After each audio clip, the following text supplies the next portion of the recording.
ಎಲ್ಲರಿಗೂ ನಮಸ್ಕಾರ. Welcome back to my channel. ನಾನು ಸಿಂಧು. ಇವತ್ತು ಟಿಫನ್ಗೆ ಅಂತ ಅಂದ್ಬಿಟ್ಟು ಮಶ್ರೂಮ್ ಬಿರಿಯಾನಿ ಮಾಡ್ತಾಯಿದ್ದೀನಿ.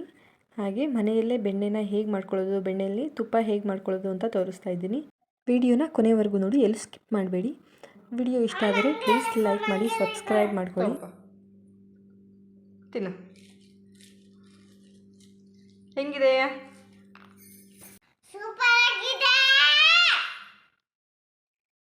ಇವತ್ತು ಶನಿವಾರ ಆಗಿರೋದ್ರಿಂದ ಬೆಳಗ್ಗೆನೇ ಎದ್ದು ಹೊಸ್ಲು ಎಲ್ಲ ತೊಳೆದು ಕುಂಕುಮ ಎಲ್ಲ ಇಟ್ಟು ಹೂ ಇಟ್ಟು ರಂಗೋಲಿ ಬಿಡ್ತಾಯಿದ್ದೀನಿ. ಅಂದರೆ ರಂಗೋಲಿನ ಯಾವಾಗಲೂ ನಾವು ಇಷ್ಟೊಂದೆಲ್ಲ ಬಿಡೋಕ್ಕಾಗಲ್ಲ. ಯಾಕೆ ಅಂದರೆ ನಮ್ಮ ಮನೆ ಮಕ್ಕಳು ಇರೋದ್ರಿಂದ ಆ ರಂಗೋಲಿ ಪುಡಿನ ತುಂಬಾ ಆಟ ಆಡೋಕೆ ಹೋಗ್ತಾರೆ. ಯಾವಾಗಲೂ ಆ ರಂಗೋಲಿ ಪುಡಿಲೇ ಕೈ ಇಟ್ಕೊಂಡು ನಾವು ಬಿಟ್ಟಿರೋ ರಂಗೋಲಿಲಿ ಇನ್ನೊಂದು ರಂಗೋಲಿ ಬಿಟ್ಕೊಂಡು ರಂಗೋಲಿ ಪುಡಿನೆಲ್ಲ ಮನೆ ತುಂಬ ಎತ್ತಿಸಿ ಬಾಗಿಲೆಲ್ಲ ಗಲೀಜು ಮಾಡಿ ಇಡ್ತಾರೆ. ಅದಕ್ಕೆ ವಾರ ಇದ್ದಾಗ ಮಾತ್ರ ಈ ರೀತಿ ರಂಗೋಲಿನ ಸ್ವಲ್ಪ ಜಾಸ್ತಿ ಬಿಡ್ತೀವಿ. ಇಲ್ಲಾಂದರೆ ಸ್ವಲ್ಪನೇ ಸಿಂಪಲ್ಲಾಗಿ ಬಿಟ್ಬಿಟ್ಟು ಬರ್ತೀನಿ ಅಷ್ಟೇ. ರಂಗೋಲಿ ಎಲ್ಲ ಬಿಟ್ಟಾಯಿತು. ನೋಡಿ ರಂಗೋಲಿ ಹೇಗಿದೆ, ಹೇಗೆ ಕಾಣಿಸ್ತಿದೆ ಅಂತ ಹೇಳಿ. ಇವತ್ತು ಶನಿವಾರ, ಮಕ್ಕಳಿಗೆ ಸ್ಕೂಲ್ ಇದೆ. ಸ್ಕೂಲ್ ಇರೋದ್ರಿಂದ ತಿಂಡಿನ ಬೇಗ ಮಾಡಬೇಕಾಗುತ್ತೆ ಮನೆಯಲ್ಲಿ. ನಾನು ರಂಗೋಲಿ ಬಿಡೋ ಅಷ್ಟರಲ್ಲಿ ನಮ್ಮ ಅಕ್ಕ ತಿಂಡಿ ಮಾಡೋದಕ್ಕೆ ಅಂತ ರೆಡಿ ಮಾಡ್ಕೊತಾ ಇದ್ದರು. ಮಶ್ರೂಮ್ ಪಲಾವ್ ಮಾಡ್ತೀನಿ ಅಂತಿದ್ರು. ಅದಕ್ಕೆ ರೆಸಿಪಿನ ಶೇರ್ ಮಾಡೋಣ ನಿಮಗೂ ಕೂಡ ಅಂತ ಅಂದ್ಬಿಟ್ಟು ರೆಕಾರ್ಡ್ ಮಾಡ್ಕೊತಾ ಇದ್ದೀನಿ. ಮಶ್ರೂಮ್ ಪಲಾವಿಗೆ ಕುದಿನ ಬೇಕು ಅಂತ ಅಂದರು. ಕುದಿನ ಮೇಲ್ಗಡೆ ಪಾಟಲ್ಲಿ ಹಾಕಿರೋದ್ರಿಂದ ಕುದಿನ ಕಿತ್ಕೊಂಬರೋಣ ಅಂತ ಮೇಲೋದೆ. ಕುದಿನ ನೋಡಿ ಎಷ್ಟು ಸಣ್ಣದಾಗಿ ಎಲೆ ಬರ್ತಿದೆ, ಏನಕ್ಕೆ ಅಂತ ಗೊತ್ತಿಲ್ಲ. ತುಂಬ ಚಿಕ್ಕದಾಗಿ ಎಲೆ ಬರ್ತಿದೆ. ಹಾಗೆ ಇದು ಪಲಾವಿನ ಎಲೆ. ಇದು ತುಂಬಾ ಚೆನ್ನಾಗಿ ಫ್ಲೇವರ್ ಕೊಡುತ್ತೆ. ಈ ಪಲಾವಿನ ಎಲೆಯನ್ನು ಕಿತ್ಕೊಂಡು ಕೆಳಗೆ ಬಂದೆ. ಅಷ್ಟರಲ್ಲಿ ನಮ್ಮ ಅಕ್ಕ ಪಲಾವಿಗೆ ಈರುಳ್ಳಿನ ಕಟ್ ಮಾಡ್ಕೊತಾ ಇದ್ದರು. 2 ಟೊಮೊಟೊ ಮತ್ತು 2 ಈರುಳ್ಳಿನ ಕಟ್ ಮಾಡಿಕೊಂಡ್ರು.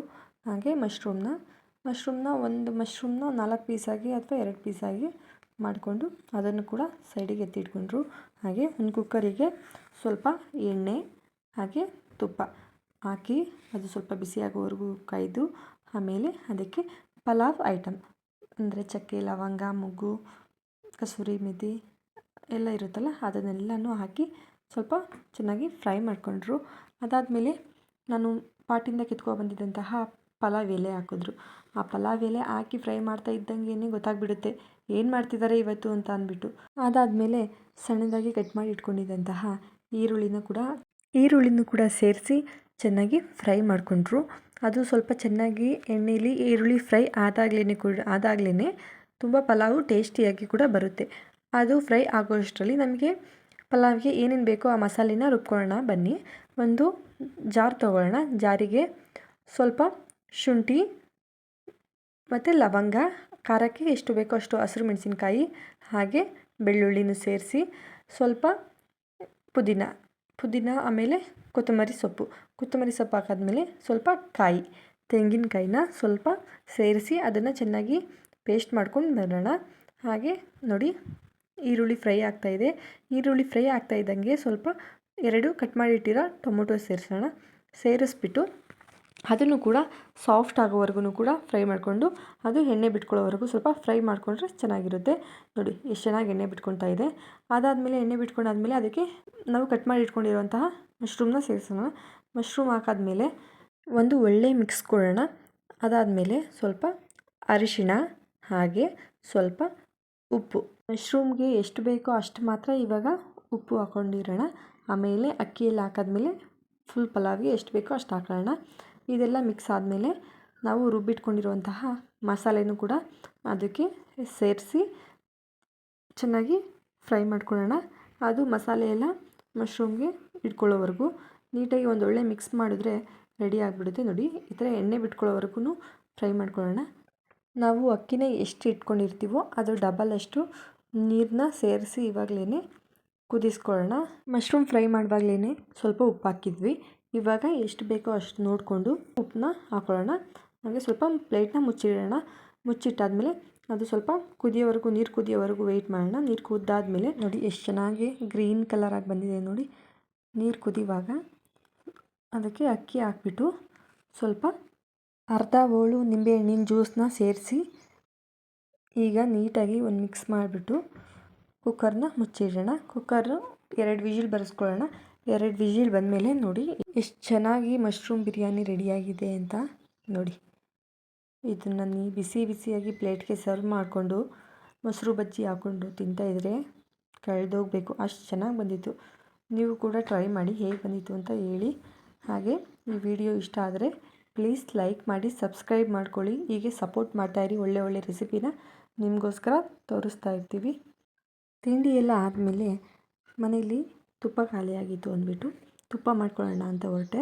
ಪ್ರತಿದಿನ ಹಾಲು ತರ್ತೀವಿ. ಆ ಹಾಲನ್ನ ಕಾಯಿಸಿಟ್ಬಿಟ್ಟು ಸ್ವಲ್ಪ ಹೊತ್ತು ಫ್ರಿಜ್ಜಲ್ಲಿಟ್ಟರೆ ಅದು ಇರೋ ಕೆನೆ ಎಲ್ಲ ಮೇಲಕ್ಕೆ ಬಂದಿರುತ್ತೆ, ಗಟ್ಟಿಯಾಗಿ ಕೆನೆ ಬಂದಿರುತ್ತೆ. ಅದನ್ನು ಒಂದು ಬಾಕ್ಸ್ಗೆ ಹಾಕ್ಕೊಂಡು ದಿನ ಎತ್ತಿಟ್ಕೊಂಡ್ರೆ ಅದು ಇಷ್ಟು ಕೆನೆ ಸೇರಿಕೊಳ್ಳುತ್ತೆ. ನಾಳೆ ಬೆಣ್ಣೆ ಬೇಕು ಅಂದಿದ್ದ ದಿನ ಅದಕ್ಕೆ ಇವತ್ತೇ ತೆಗೆದು ಸ್ವಲ್ಪ ಮೊಸರು ಹಾಕ್ಬಿಟ್ಟು ಆಚೆ ಎತ್ತಿಟ್ರೆ ಈ ಥರ ಗಟ್ಟಿಯಾಗಿ ಬಂದಿರುತ್ತೆ. ಅದನ್ನು ಒಂದು ಜಾರಿಗೆ ಹಾಕ್ಕೊಂಡು ಅದಕ್ಕೆ ಸ್ವಲ್ಪ ಕೋಲ್ಡ್ ವಾಟರ್ ಹಾಕ್ಕೊಂಡು ಗ್ರೈಂಡ್ ಮಾಡ್ಕೊಳ್ಳೋಣ. ಒಂದು ಸತಿ ಆದಮೇಲೆ ಇನ್ನೊಂದು ಸತಿ ಮತ್ತೆ ಇನ್ನೊಂದು ಸ್ವಲ್ಪ ನೀರು ಹಾಕ್ಕೊಂಡು ಗ್ರೈಂಡ್ ಮಾಡಿಕೊಂಡ್ರೆ ನಮಗೆ ಬೆಣ್ಣೆ ಆಗಲೇ ಬಂದುಬಿಡುತ್ತೆ. ಇನ್ನು ಜಾಸ್ತಿ ಟೈಮ್ ಮಾಡೋ ಹಾಗೆ ಇಲ್ಲ, ಆರಾಮಾಗಿ ಬೆಣ್ಣೆ ಬಂದುಬಿಡುತ್ತೆ. ನೋಡಿ ಎಷ್ಟು ಚೆನ್ನಾಗಿ ಬಂದಿದೆ ಅಂತ. ಇಷ್ಟು ಮೇಲಕ್ಕೆ ಅದೇ ಬೆಣ್ಣೆ ಗಟ್ಟಿಯಾಗಿ ಬಂದುಬಿಡುತ್ತೆ.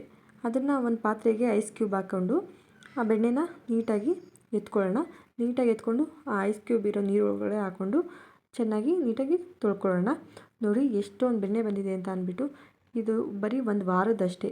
ಒಂದು ವಾರಕ್ಕೆ ಇಷ್ಟು ಬೆಣ್ಣೆ ಬಂದರೆ ಮನೆಗೆ ಸಾಕಾಗುತ್ತೆ. ನೋಡಿ ಎಷ್ಟು ಬಂದಿದೆ ಅಂತ. ನೋಡಿ ಐಸ್ ಕ್ಯೂಬ್ ಹಾಕಿರೋದ್ರಿಂದ ಎಷ್ಟು ಗಟ್ಟಿಯಾಗಿ ಬಂದಿದೆ, ಹರ್ಕೊಳ್ಳಲ್ಲ ಬೆಣ್ಣೆ. ನಾನು ಬೆಣ್ಣೆ ಮಾಡ್ತಾ ಇದ್ದಂಗೆ ನನ್ನ ಮಗಳು ಬಂದಳು, ಅಮ್ಮ ಏನು ಮಾಡ್ತಾಯಿದ್ಯಾ ಅಂದ್ಕೊಂಡು. ತುಪ್ಪ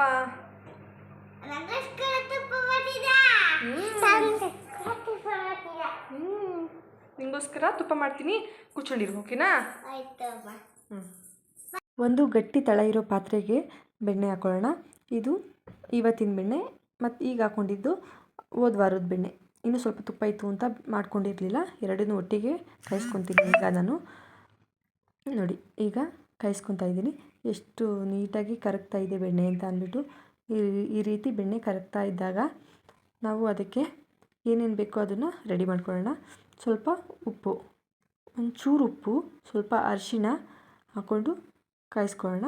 ಹಾಗೆ ಒಂದು ಕಾವಲಿ ತೊಗೊಂಡು ಅದಕ್ಕೆ ಮೆಣಸು, ಮೆಂತ್ಯ, ಲವಂಗ, ಬೆಳ್ಳುಳ್ಳಿ, ಒಂದು ಏಲಕ್ಕಿ ಇಷ್ಟನ್ನು ಡ್ರೈ ರೋಸ್ಟ್ ಮಾಡ್ಕೊಳ್ಳೋಣ. ಡ್ರೈ ರೋಸ್ಟ್ ಮಾಡ್ಕೊಂಡಾದ್ಮೇಲೆ ಒಂದು ಕುಟ್ಟಣಿಗೆಗೆ ಹಾಕ್ಕೊಂಡು ಅದನ್ನು ಕುಟ್ಕೊಳ್ಳೋಣ. ಕುಟ್ಕೊಂಡು ಆ ಪೌಡರ್ನ ತೆಗ್ದು ಕಾಯ್ತಿರೋ ತುಪ್ಪಕ್ಕೆ ಹಾಕೋಣ. ನೋಡಿ ಎಷ್ಟು ಚೆನ್ನಾಗಿ ತುಪ್ಪ ಕಾಯ್ದಿದೆ ಅಂತ. ಹಾಗೆ ಅದಕ್ಕೆ ವೀಳ್ಯದೆಲೆನೂ ಹಾಕಿದ್ದೀನಿ ನಾನು 2 ವೀಳ್ಯದೆಲೆ ಹಾಕಿದ್ದೀನಿ. ಒಂದು ನನಗೆ, ಒಂದು ನನ್ನ ಮಗಳಿಗೆ. ತುಂಬ ಇಷ್ಟ ಆಗುತ್ತೆ ವೀಳ್ಯದೆಲೆ ನನ್ನ ಮಗಳಿಗೆ, ಅದಕ್ಕೋಸ್ಕರ. ನೋಡಿ ತುಪ್ಪ ಆಲ್ರೆಡಿ ಎಷ್ಟು ಚೆನ್ನಾಗಿ ಬಂದಿದೆ ಅಂತ. ಈ ರೀತಿ ಬಿಳೆ ನೊರೆ ಬರೋವರೆಗೂ ಕಾಯಿಸ್ಕೋಬೇಕು. ಈ ರೀತಿ ಬಿಳೆ ನೊರೆ ಬಂದಮೇಲೆ ತುಪ್ಪ ರೆಡಿಯಾಗಿದೆ ಅಂತಲೇ ಅರ್ಥ. ಅದರಲ್ಲಿ ಎಷ್ಟೇ ಬೆಣ್ಣೆ ಕ್ಲೀನಾಗಿದೆ ಅಂತ ಅಂದ್ಕೊಂಡ್ರು ನೋಡಿ, ತುಪ್ಪ ಮಾಡಿದ್ಮೇಲೆ ಗೊತ್ತಾಗುತ್ತೆ ಬೆಣ್ಣೆಲಿ ಎಷ್ಟು ಗಲೀಜಿತ್ತು ಅಂತ. ಕೆಳಗೆ ಅಷ್ಟು ಗಲೀಜೆಲ್ಲ ಉಳ್ಕೊಂತು, ತುಪ್ಪ ಮಾತ್ರ ಮೇಲಿದೆ. ಅದನ್ನು ಒಂದು ಬಾಟ್ಲಿಗೆ ಹಾಕೊಳ್ಳೋಣ. ತುಪ್ಪ ಕಾಯಿಸಿರೋ ಎಲೆ ಯಾರಿಗೆಲ್ಲ ಇಷ್ಟ ಆಗುತ್ತೆ ಹೇಳಿ, ನಮಗಂತೂ ತುಂಬಾ ಇಷ್ಟ. ನೋಡಿ ಎಷ್ಟು ಕ್ರಿಸ್ಪಿಯಾಗಿ ಬಂದಿದೆ.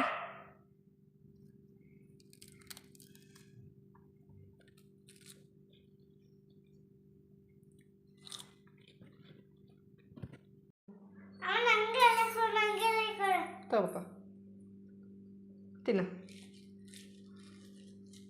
ಹೆಂಗಿದೆ? ಸಖತ್ತಾಗಿದೆಯಾ? ಹೇಳು. ಸೂಪರ್ ಆಗಿದೆ.